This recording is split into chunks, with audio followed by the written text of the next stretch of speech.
Hey everyone, welcome to another episode of the Wisdom Energy Podcast. If you're watching us, that's great. But if you'd like to listen, we are on, you can listen to us on the website. That's fahadfarook.com/podcast. Available on Apple Podcasts, Google Podcasts, on Spotify, on Amazon Podcasts, TuneIn Radio, a whole bunch of places, right?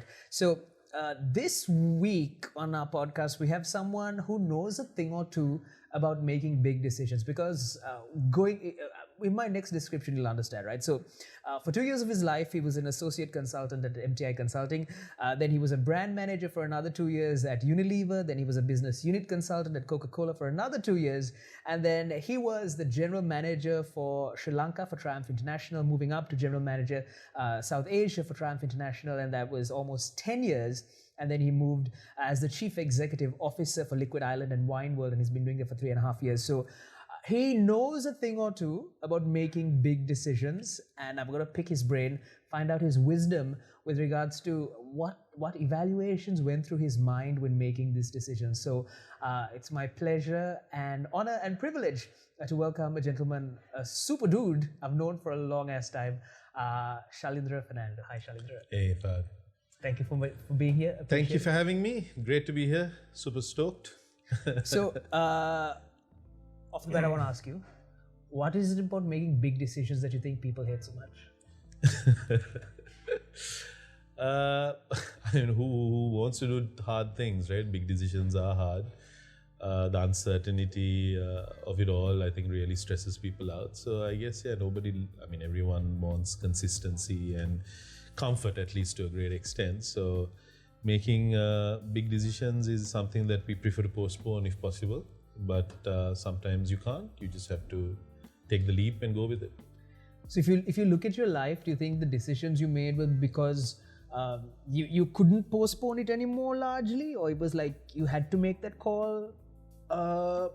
Yeah, I think so, to a great extent. I mean, a lot of the sort of changes I've made in the course of my career and life have been to a great extent, more circumstance rather than it being really thought through. So I think you look at the current situation and the options available, and then often you pick the best option and you make it work. So in a lot of cases, I've been really lucky. The decisions I've taken have worked out for me and for my family.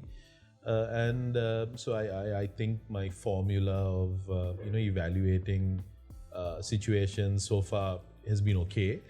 So I hope to stick to that, and then let's see where it goes. Yeah. So you do have a conscious formula in mind?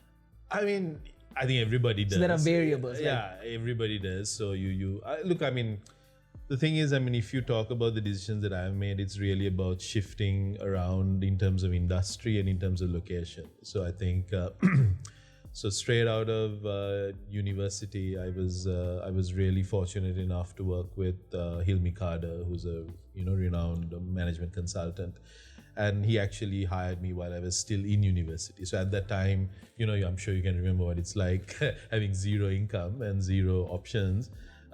Doing anything, and I had done like a bunch of part-time jobs up to that. So then being able to work almost full-time in a management consulting kind of sphere while I'm still in my second year of university was a massive break.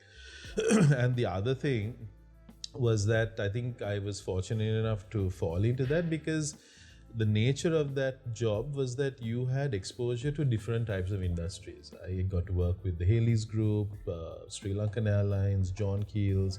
So you kind of figured out how different industries work, the vibe in different industries. You dealt with different types of functions, right? And you kind of got an appreciation to what management was all about. So then I think the best thing that happened to me, apart from meeting all these great people, was the fact that I loved marketing. So I really, really wanted to do brand marketing for a big company. So I think that decision was very clear to me as I left university. Then for a lot of my peers, I felt, having gone through 4 or 5 years of education, they really didn't know what they wanted to do. They had like this degree or this qualification, but whether they want to get into accounting or management or sciences or whatever, they had to figure it out. Whereas I had a couple For you, of it years. was inherent that Yeah, you so knew. I had kind of seen what it was all about, and then I really wanted to learn what it was like to move big brands. And So I'm just going to interrupt. yeah. So the reason that you knew that was because of the exposure you had. yes. So exposure helps inform a decision. Definitely. I think exposure is very, very important. So I think that's why you should never kind of sit on your kind of backside, and then you need to push yourself to experiment and be open to options. So doing part-time gigs, getting into doing internships. I mean, but all of that's, those. Yeah. that's like if you take a South Asian mindset, that's kind of counterintuitive to what we're taught, right? It's like figure out your line and just do that. But then like experiment. I'm with you, Yeah. but like some kid who's listening is like, what the hell's this, dude? No, I think things are changing. I mean, definitely going 10, 15, 20 years back, we were very much in that, set route, proctor, doctor, lawyer type of engineer type of thing. But now things are definitely evolving, and people realize that, there's more opportunity to experiment, and this whole desire to find something that you love to do is now way more prevalent than what it was. I mean, at the time, I mean, around 2000 when I started working, there was very little of that. It was just, let's earn some money, right? But I think now, obviously, the economy also has evolved. I think kind of comfort levels, opportunities there. And now I think kids are a lot more hungry to kind of find out what they're passionate about. And I think the only way to do that is really exposing yourself to different opportunities, and be it through full-time work, or be it through part-time gigs, or volunteering, or just kind of putting yourself out there to be part of different groups. I think that's really important, because I mean, your education will never ever prepare you for what the real world work environment is, right? And you only start learning once you are a participating member of it. So the earlier you can get into it is definitely much better. I want to ask, two things, right? So one part is that a lot of decisions, maybe some decisions you had to make was because you had to make it. Right. And then you mentioned that nowadays, people are maybe hungrier. Yeah. Currently, do you foresee, okay, I need to make a change at this point in time, or I need to make this decision? Do you like go towards it with a certain sense of hunger, or do you like wait to see should it happen type of thing? Like, what's your... No, definitely you have to work towards it. I mean, everyone has a trajectory, whether they like to admit it or not. I do myself have a trajectory, and then there are definitely hurdles that you want to pass.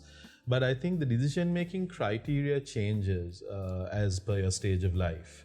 So I think whereas when I was younger, I could take a lot more risk and really not worry about the commitments I had. I mean, it is different to now, where I'm married, I have kids. So there's a lot more encumbrances that way. So when making difficult decisions, I need to balance more variables.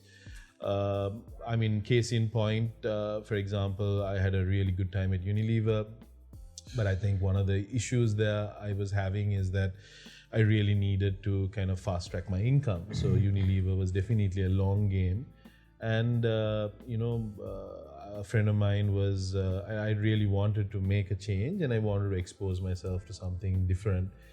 And one of my good friends was the brand manager at Coca-Cola, and at that time Coca-Cola was owned and operated by Coca-Cola Sabco, which is a South African-based party.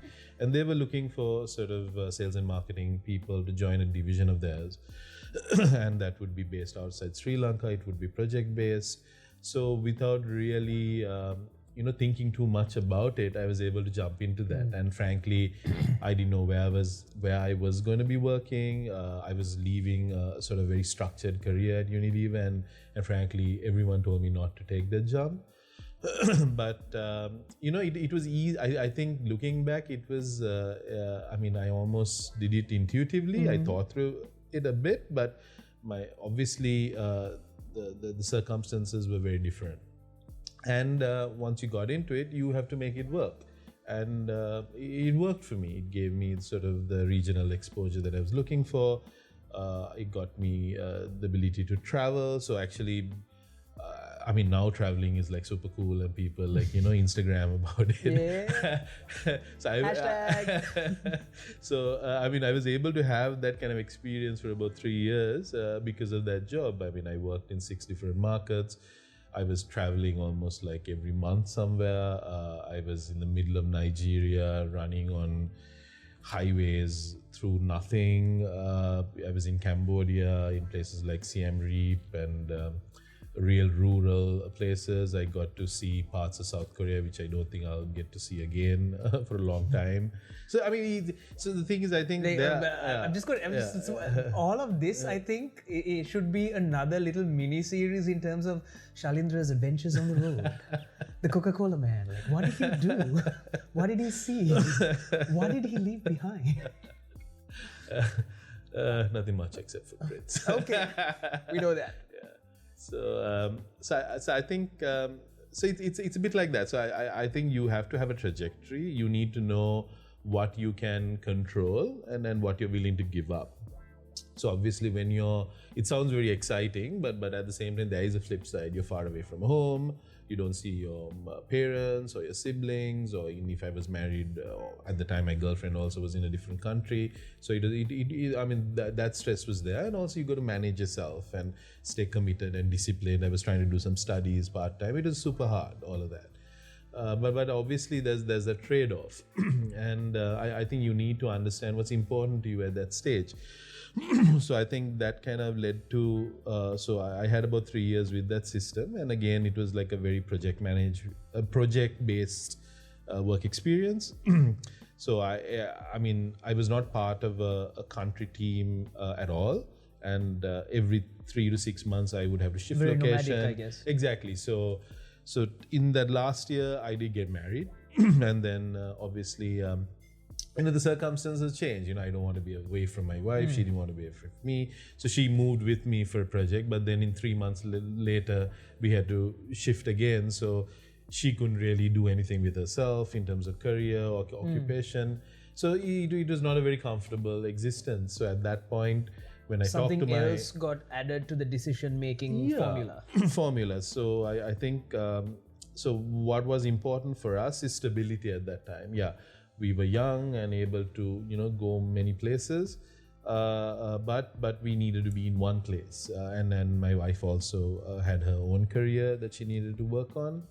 So then when we looked at the opportunities that the existing environment provided, it was not that great. So I had to either shift to a local operation. And I think there, again, I had a challenge where in that division that I was working on, I had progressed to a particular level. So if I was moving back to a country kind of operation, I would have to go down a couple of notches.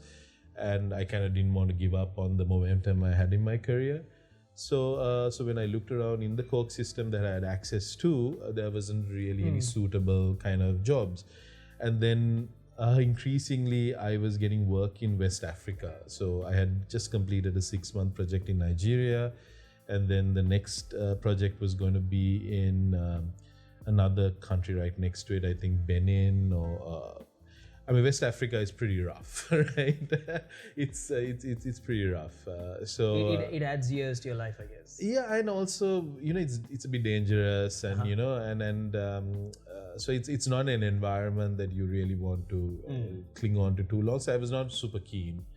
And then obviously the next option was look at opportunities in Sri Lanka, and then I think I really got a very lucky break. Where Triumph Sri Lanka was looking for a general manager, and it was definitely a massive step up for me. And it kind of worked, so I fitted the bill that they were looking at. And it gave me this kind of general management CEO type of role at a very young age. And I also had a lot of autonomy because it was a country office. I was the most senior representative here. My bosses were in a different country. And it kind of gave me the space to sort of experiment and do things that I had learned up to that point. So again, I mean, I was looking, but I mean, with the experience that I had and the network that I had built up, this opportunity kind of fell together. So I mean, once I had that opportunity, it kind of became a no-brainer to shift back to Sri Lanka, where I had stability. I could rent my own house and, live, and then look at other things like starting a family and all those other goals that we had earmarked, down the line. So, yeah. In line with that, like say, for example, the decision you made, I'm going to leave Unilever and I'm going to join this Coke assignment, traveling around. There was that decision of, okay, what am I leaving this structured sort of, set path? Correct, yeah. In exchange for this exciting sort of work. But then you as a person evolved and your needs evolved. Definitely. And then the change back. So, I mean, if it was continuing in West Africa when you were a younger person, then you might have held on to that decision. I may have. So, for example, if I was single at the time, possibly I may have hung on to it a bit longer. But yeah, so the thing is, I mean, the whole Unilever path was very structured. So I think you needed to put in a good 5-6 years at a relatively junior level. And then the progression really kicked in. And then actually Unilever also evolved at the time. So a lot of my peers also had secondments and opportunities to work in different countries. So even though at the time that I was there, it was not so common, 2-3 years later, it became quite common. So it's good. So there's nothing to say that either trajectory would have been worse or better, but I guess it's kind of the calls that you take at the time. I didn't really have a lot of people to depend on. My own income was very, very important. So in order to do certain things with my life, like study further or get married or start on, I really needed to kind of elevate my trajectory in terms of income. So I think that's what the Coke job really helped me. It really gave me that boost so I could stabilize and get a lot of the other stuff done. So and also it kind of challenged me to expand as a person, because I never lived on my own before. And I also had to work with different teams every 3-4 months. I mean, so basically I started off in, I think, Bangladesh, then a stint in Nepal, Cambodia. So very different cultures. And, it really opened up my eyes, and it really opened up me to traveling also, because, I mean, growing up, I never had really traveled much. I never had traveled out of the country, actually. That's my first trip was when I was about 20. But it really gave me that passion to travel. And then even after leaving, I've always tried to put as much money as I can and travel, way before it became super cool. So I kind of missed out. If I had done the whole Instagram thing. You would have been an influencer. Like, what are you doing? CEO, what? You could have been an influencer. I know. So I mean, the country counting and all of those things. I mean, it was happening. But I was definitely for those of you who are listening, and who are not watching, there is a genuine look of regret on Shalindra's face right now. Definitely. Like I could have been that dude who's hit 100 countries and living out of a backpack. Yeah, and like 100K on Instagram, easy. So I want to ask you though. So like you left for let's use the word for a sense of adventure and experimentation. Yeah. And you came back to sort of put down roots. Correct. Yes. And then let's say midway through that triumph journey in Sri Lanka, then India and the region opens up. Yeah. And then I remember, because I first met you when you were heading Triumph Sri Lanka. That's our first interaction. And then you were up and down between Mumbai and Colombo constantly. So the routes you tried to set down, that was sort of disrupted. Yeah. And I'm sure, like by that time you'd started a family and stuff like that. Like how did that work out? So I think obviously, again, like I said, you have a trajectory. So I think because in a way the progression out of the Sri Lankan GM job was really to go to a different market. And so I had spent about 4.5 years being the general manager of Sri Lanka. And at that time I had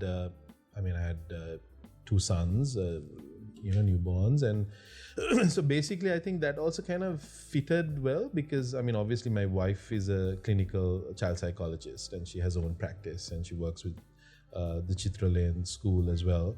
So she had taken some time off because of the kids. So I think, so she was very much focused at that point on getting the kids on track, and then obviously, bringing them up to a level. So I mean, career-wise, it was a pause of about 4 to 5 years.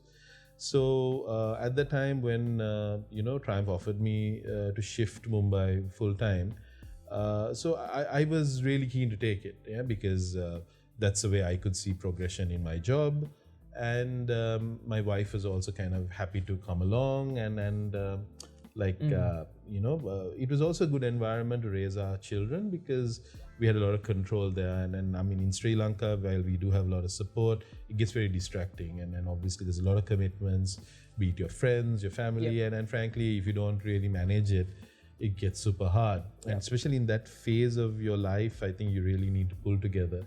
And being in a different country with no one to depend on kind of really pulls you to a common purpose and gives you enough time to focus on, raising your children. So I think we were there to get, like, it was early 2012, and my second son had been born in December 2011. So my first was just a year and a half, and my second was just a few months. So a lot of people were thinking, "Are you nuts to kind of like go out at that time?" But again, we felt that my wife was super supportive of my career, and it was important for me career-wise, and it kind of fitted her agenda as well because she didn't really have a pressure to go back. And we didn't know what we were in for, but moving to India meant also we had like some benefits as well because it was really easy to get help, and we were living in Mumbai, which was like very cosmopolitan, and you have everything you need. And then we also made like a really cool set of friends who were kind of in the same boat as us because Mumbai had a lot of kind of expatriate workers. And there were Germans, French, British, Sri Lankans. Actually, one of my Unilever friends was also there in India at the time on a secondment. So it was like, the other thing was everybody was in the same boat, young kids, stressful job in a different city. So there was a great sense of community and that really helped. Like, for example, my wife was never bored. She had this amazing set of friends that, a little support system. Yeah, superb. And they were very organized also. They had like play dates and nanny help, and like it was way more organized than it was here because in Sri Lanka, we would have depended on family and, not so much, friends and stuff. So it was really cool because we got to sort of hang out with people that we normally wouldn't have been able to meet, and we were all in the same kind of life stage. So it was everyone had common friends, and so it worked really well. And then the work, I mean, I was really nervous about India as well because, I mean, prior to that, I had been to India countless times with Unilever and Coke, and I never enjoyed my experience in India. I found it very hard to work with some of my Indian peers. I had some really bad experiences also, getting waylaid and not waylaid, but I remember checking into, like, for example, when I was traveling in Coke, one of the places to get visas was Delhi.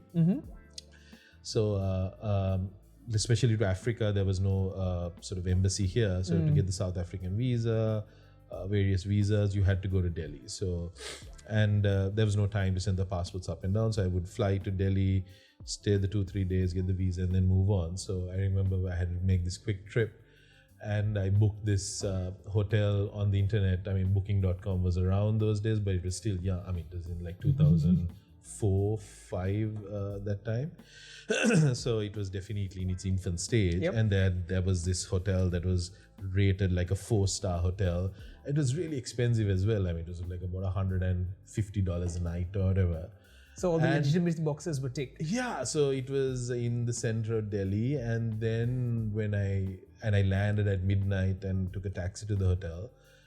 The hotel was a government hotel that was basically like it was like one of these circuit bungalow type things. No way. I mean, literally, it was just the dump of all dumps. And my room door I could not lock it. And then I really didn't want to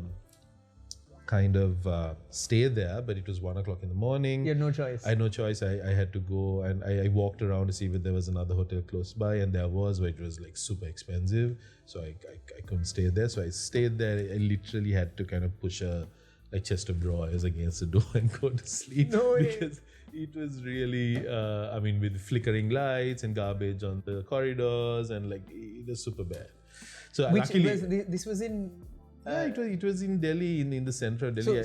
Weird thing. In '93, my family and I went to India, and my dad booked this bus. Well, we was part of a bus to go from Chennai to Bangalore or something like that, and they showed us this beautiful bus, like super AC, etc., etc. And when we turned up, it was this terrible looking that broke down along the way. And my dad was like, "This was not the thing," and then they were like. That's what it is. Things have improved a hell of a lot, but I think in the 90s and early 2000s, this was the norm. So because of that, like I was super nervous about India, but then I couldn't write it off. It was too good an opportunity to pass up, so I went ahead, and it was really hard. The first 6 to 9 months was hard, but I mean, credit. I had a wonderful team in India, super amazing set of guys. And the situation was also kind of tailor-made for my strengths, I feel, because even the operation there was doing badly, but it was well set up. It was structured well. It was just not being managed well. And I think I'm definitely better at managing operations than really carving out new sections. So, and also I think they had been like really mishandled for a couple of years. So the trust wasn't there. So I think my management style, as well as the kind of approach that we had in Sri Lanka in terms of bringing people together, really was the recipe there. And then the market was inherently doing well. So once the team gelled, delivering really good growth was just like almost, expected. So we had 4 fantastic years where we did fabulously well. We were the best performing market in the whole Triumph setup, and the team also did well. People like Lorelei were able to go out into the region. Mevan, my guy who was handling finance in Triumph Sri Lanka, went to Zurich. So it was a really good phase where everyone was developing and growing, and the company was doing well, and we could reward people also with better remuneration and incentives. So that was great. So I think so I was there 4 years, 4.5 actually, and towards the latter part, with the additional responsibilities of trying to push into some of the other smaller markets, I started moving.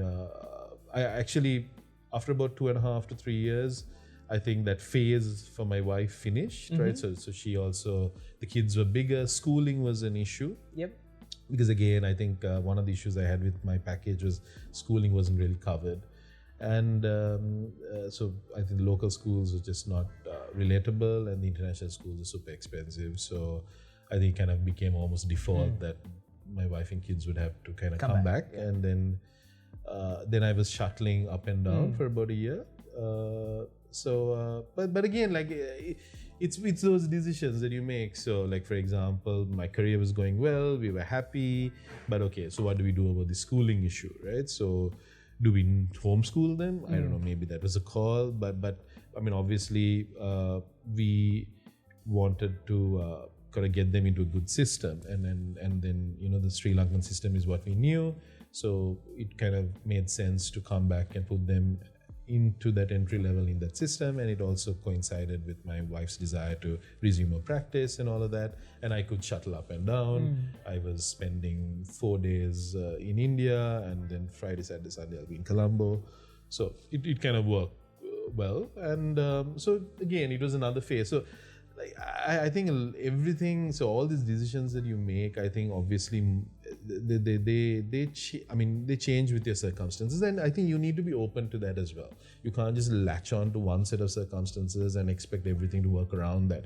Every 2 to 3 years, be it to your personal interest or your professional development, your set of circumstances change, and you need to pivot and take advantage and not be afraid of making some changes to be happier and to be more content, right? On that, so looking at all the things, it seems kind of like a smooth flow. Yeah. But if we take a general situation, so first you have an awareness that you need to make a decision. Right. Then usually most cases, especially young people, they have a little bit of decision anxiety, and that's coupled with like, when you want to leave Unilever, don't do that. Yeah. Or why are you leaving your family? Or all of these questions. So there's decision awareness, decision anxiety, and then where a lot of people end up is decision paralysis, right? Where I don't know what to do. It's like the deer in the headlights frozen thing, and then you get subject to whatever's decided for you. Have you ever encountered this anxiety paralysis type of thing in terms of your decisions? I mean, definitely anxiety, yes. Paralysis, not so much, because I think traditionally I like to make decisions, and I'm happy to make decisions without thinking too much about it. I'll try and do an evaluation, but once I've evaluated and picked my option, I just want to get it done. And then there'll always be ifs and buts and all of that, but frankly, I mean, I don't think there's anything to gain with that. So there's never one trajectory that is massively better than the others. Everything is a risk. So I think at that kind of juncture, you just need to evaluate 1, 2, and 3. And once you definitely know that 1 is the best option for you, you just need to take it. So I think, staying there and then rehashing it 6 months later, it's still 1. Another 6 months later, it's still 1. It doesn't really, make sense. So I think that's that's kind of connected to our personalities as well. And for example, if you don't have that trait, I think you can develop it. You have to make decisions and then practice it. And I definitely would like to make quick decisions based on some sound analysis, but not ponder around it. So the paralysis, no. And then post decision, obviously, I mean, every time something goes right, you're like, yes, best decision ever. Sometimes when things go wrong, you're like, oh God, what did I do? But I mean, there's no point crying over spilt milk. So I think the less you think about it and the less you try to make yourself feel bad about it, the better it is for you. So you look forward and know that the next decision is only another year, 2 years away. I mean, it never stops. So I think that's the other thing, those phases in life. Actually, I mean, every 2 years, there is definitely a new set of circumstances that end your life. I mean, when you're out of school, school actually is very misleading because it's so consistent for 13 years, it's super consistent, super structured, and then suddenly even your class changes happen like every once in 4 years, and you're with the same set of people, and there are so many people that trodden this path, so you know exactly how it's going to go. The minute you leave school, university is less structured, but still you got 3-4 years, then you get into a job, and but then after that, things is really, there's no set timeline. People want to do their own thing, people want to work, then your relationship status, I mean, you're single, then you might have a significant partner. Do you think structure and stability are the same thing? No, I don't think so. Do you think people crave, because like from what you just mentioned, like school, university structured, and it's also stable in a sense, but then people start to crave stability through structure. Yeah, true. Because I think like when things are chaotic, you want to go back to the formula that works for you. So that works by creating, a path and gates and steps, lists. So, but it's not, I mean, that doesn't necessarily make you happy, right? So I think stability and happiness are more entwined.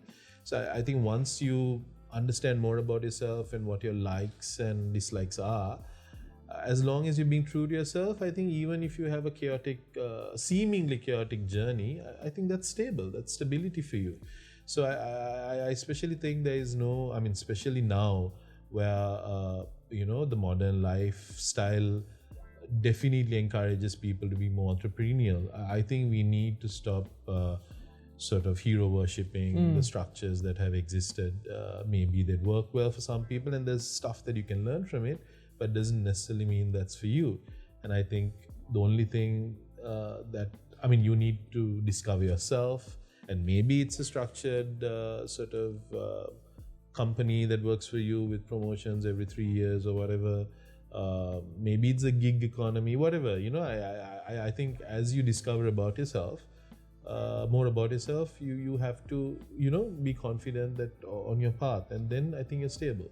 On that point, you brought it very nicely to a thing that I believe as well, is that there are no such thing as bad decisions.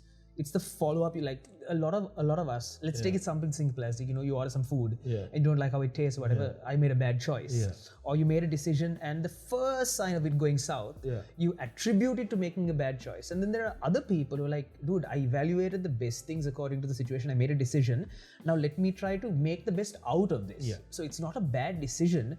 Like it's whatever you follow up with. No, I fully agree. I mean, really, I don't think there are bad decisions. The bad decision is the decision that you didn't make, possibly. I mean, there can be poorly informed decisions, though. I think if you are not happy with your decisions over a period of time, you need to revisit your process and then put more time and energy in evaluating. But I think that's how you refine your ability to make better decisions.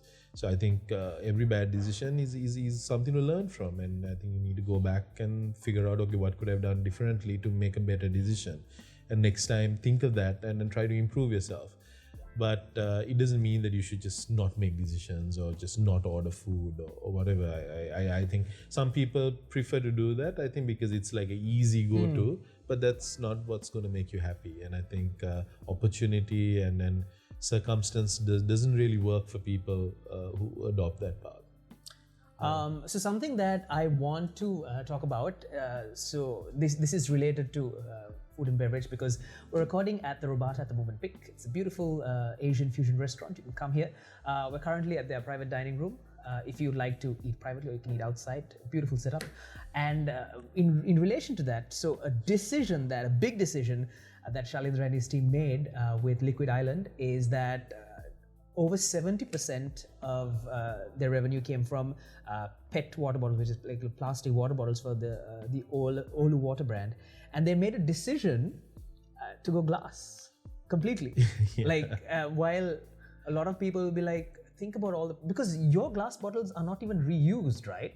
Because so I think you definitely said it was very much a team decision, and I think it was influenced greatly through what Amal, the owner, also wanted to do.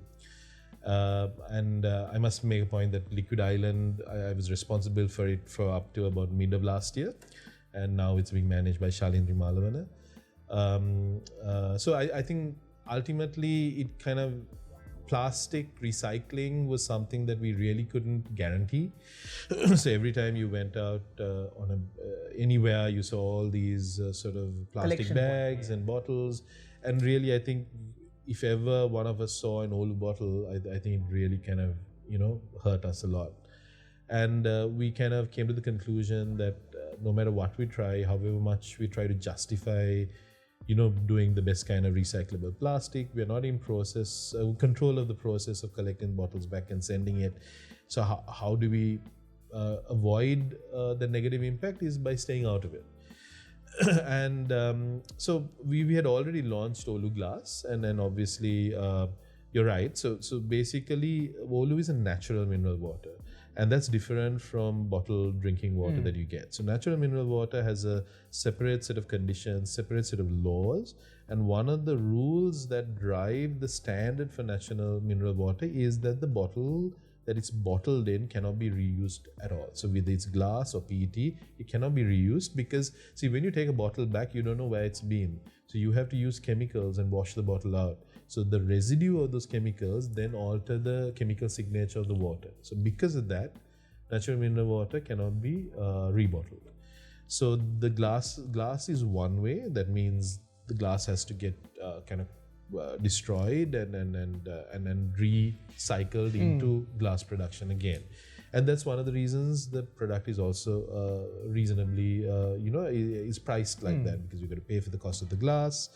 And obviously, a small side note to everyone who's listening, that bottled drinking water and natural mineral water are two different things, and not a lot of people know that. No, it is, and that's the key thing, because I think bottled drinking water means any source of water that is filtered chemically or otherwise and brought to a particular level can be sold. So you can have the source can be a pure stream, It can be from your tap. yeah. It can be from even a sort of muddy hole, Yeah. because you have the filters. So that means there are chemicals added into the water to remove certain particles out. So sometimes you have water that's super hard in taste, so use chemicals to bring the hardness down. So it's altered. So and then, I mean, it obviously is not natural. Natural mineral water, however, is purely from a deep spring or deep sort of well. In the cloud forests? Yeah, so basically our source is in Hatton. So it really, so basically the cloud forests of Hatton, the condensation obviously results in rain. That rain results in aquifers in that area being filled up. And the oldest source is this deep aquifer that we access after drilling through 200 feet of bedrock. So absolutely pure. And there's no farming anywhere in that space. So it's really hard to find a source that's registered at Natural Element. We were the only source. I'm not sure whether there is apparently a second source now, but as far as I know, we were the only source until last year. So this is what Perrier, Evian, San Pellegrino, all these other brands also have, this kind of deep, pure source. So you can actually directly bottle the water without having to do anything with it. And that purity is what we bring to you. And then I think, some people say it tastes better, they feel better. I mean, it's all your perception as well. But there's no doubt that is the most natural product out of all the waters there are. So if that's something that you value, that's a brand for you, and that's why it's positioned and priced and made available that way. And so what we felt was we were really not keeping true to the brand promise by being in PET. So we wanted to focus on glass, and anyway, our strength is in the HoReCa channel as well. So we are committed to bringing, I think, products in that space, and at least we are guaranteed that product that we put out, great 90% of it will come back and recycle in some form. It's not going to float out into rivers and streams. And yeah, so as a business call, it was huge. Obviously, in terms of revenue, we were 70% or so coming in from PET. But that's a great thing about the owners of the company. I mean, they are very passionate about these topics. And for them, once they took that decision, it was a no-brainer. So operationally, we were worried. I was worried looking at the financials. But rather than make kind of this step change, the owners decided immediately overnight to bring it to a close. And it's a very brave choice. And I think it definitely, we saw the benefit of that. COVID, unfortunately, has been a bit of a dampener, but I think we had really good momentum up under the point. And once this situation eases up and restaurants come back, I think consumers and will vote with their wallets to keep the brand afloat. So I think, and also I think that's a great thing about family companies, and the decision making can be very precise. I mean, in the Unilevers of the world, they'll take 2-3 years to phase out a product. I mean, they know that fan ice creams are bad, but they can't phase it out because they have so much of revenue tied to those businesses. They know tiny sachets and Signal toothpaste sachets and Sunsilk toothpaste sachets are bad, but they can't phase it out because in emerging markets like us, these represent substantial volumes. So, they may talk a big talk, but they have to put a roadmap of 5 years or 10 years.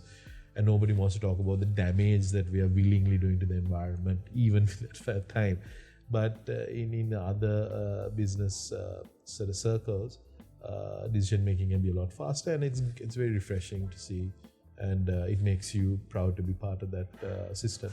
So even there, it's the decision making structure is not primarily financial. No, it isn't. There are lots of other. I mean, yeah. So you. Definitely not. In this case, it was not a financial decision. It was a decision in the sense we were willing to take pain to get over that hump and then get us out of that drug that we had, which is the PET kind of subsidizing our business.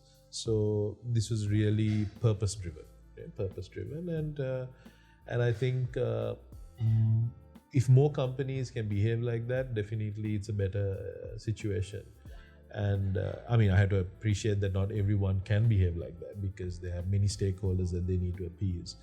But sometimes, what's right is very clear, and the faster you can do that, and as individuals in our personal lives, that's all very important. We are in control of all the decisions that we make, and I think exercising that courage to do the right thing, no matter what the consequences are, is always a good thing. So it may hurt you in the short term, but I think if you can consistently do that, I personally believe that you'll be better for it. So for all the noise you hear down in the background, we're in an active restaurant, Robata. I think they're just about getting ready for lunch. And if you're looking for a place for lunch, why not stop over here? And maybe one day you'll catch us recording as well. So Shalindra, before I let you go, I have a question to ask you in terms of all the decisions you have to make. Yeah. What's been the scariest in terms of, holy shit, man, is this gonna go south? I'm like, am I gonna lose? Whatever. Like, what's been the scariest? I mean, in the context of career, I'm assuming, right? So I think definitely the decision to shift out of Triumph. I think it's a decision I made about 3.5 years ago. So basically, I had a really good run with that organization. I had done 3 jobs within it, and I was progressing. And there was another 4th job also on the cards in a better market. So career-wise, it kind of was a no-brainer that I should continue. But again, career is not everything. So you have to balance your life. So I had to take a call whether I was going to be ruthlessly career-minded at the expense of my family, my parents, my mom, our parents rather, and also in terms of the kind of life that we wanted to give our kids. So we took. I think I took a call to take the decision based on those factors and not so much my career, right? So it was super scary at that time, looking at options in Sri Lanka again and starting new, because again, I had like 9 to 10 years of track record with this company. No matter where I went, I would start from zero, right? So building that trust and the track record again is never going to be easy, and it gets harder. As you get more senior, you definitely have less time to deliver the goods. And learning new industries and new companies is not easy. So, but I think looking back, looking at the overall impact to my life, the sort of service, the quality of life we've led in terms of adding value to our parents, the grounding my kids have got, the work that my wife has been able to do in her space of working with children with special needs. So I think, it was definitely the right decision. But I mean, it's not for everyone, right? I mean, is there a regret? I mean, look, I think that, like I said, when things go great, you're like, great decision. When things are not so great, you're like, yeah, maybe, we could have been in a sort of East Asian market, living this expat life, traveling around, and so there's always what ifs, right? But I think, especially I think, so no, I don't think there is a regret. There's definitely no regrets. But there's always, there are times when you would think, it could have been us, when you see another peer kind of sort of on that path. But I think the great thing is all of us who are in India together, the 5 or 6 families that we're really close, have all kind of adopted the same strategy. So they've all kind of gone back to their home countries. And now, so it's great to have friends also. So now we have places to travel, unlike before where people would host us. But I think it's a reality for a lot of people. So I think as your life gets complicated with new additions and responsibilities, the scope of making decisions also changes. And as you go along that path, decisions get more and more complex because you have much more variables to balance. So when you're in your 20s, making tough decisions is probably easier than when you're in your 30s or your 40s, right? So, but it doesn't mean that everyone's exempt. No one's exempt. You still have to make those choices. And I'll have to make choices this year. I'll have to make choices next year. So I think the good thing is not to say that everything's done and dusted and sit back, but know that, okay, have I got my logic right? Have I got my priorities right? So the next time a challenge comes, you can apply your formula or whatever you want to call and make the decision that's best for you and keep on going. I don't think it'll change until pretty much I drop dead. I mean, it's reality, right? I mean, like even the last 10 years, I mean, first it was just getting married, having a house on your own, having young kids, having not so young kids, having kids or schooling, you know, everything's a phase and you really have to almost reinvent yourself. So I see every 3-4 years a new phase coming. So I think if you can think down the line and think of what you want to be doing and the balance that you want to have in your life, it makes it easier. But if not, you take every sort of challenge as it comes along and pick the best choice that you can and look forward. There's no point looking back. Nothing to gain in looking back. Good, bad, ugly, it's behind you. Always stay ahead and back yourself. Yeah? All right, guys. So our key takeaways from this episode of the Wisdom Energy Podcast is that there's generally no such thing as a bad decision, and you need to have some sort of structure when it comes to making decisions, and it's a never-ending process, right? So it's not something that you can sort of settle into. It comes with practice. Are you used to making decisions? Are you used to evaluating? So if you are the kind of person who finds it like, you know, I find it really tough to make decisions, start with the simple ones. Don't pass off the things to other people. We know a lot of families when they're sitting down to eat, what do you want to eat? I don't know, you decide. I don't know, where do you want to go? I don't know, you decide. That's because we are sort of deferring that decision-making, thought process, that laborious task in our mind to somebody else. So start even with simple things, and that's forcing you to evaluate. You're looking at the data and you're thinking about what's best for me right now, and you make a decision, and based on that decision you follow through rather than thinking this is a bad decision or a good decision. So with that, we wrap up with this wonderful gentleman, a life of transitions and of course making an impact wherever he goes. And I think that exposure across the region in terms of meeting multiple people shows, because every time I've met him, the people who've worked with him have always been like, wow, Shalindra, he's great with people. And that's been a constant thing that I've heard, because I've worked with his team in Sri Lanka, with his team in Mumbai, with his team at Wine World, and as well as Liquid Islands. I've worked with all of them. And the people aspect is something that constantly comes across. Thank you so very much. Appreciate it. Thanks for having me, Fahad. Great stuff. And good luck with everything. All right. Yeah. See you in the next episode, guys. Take care.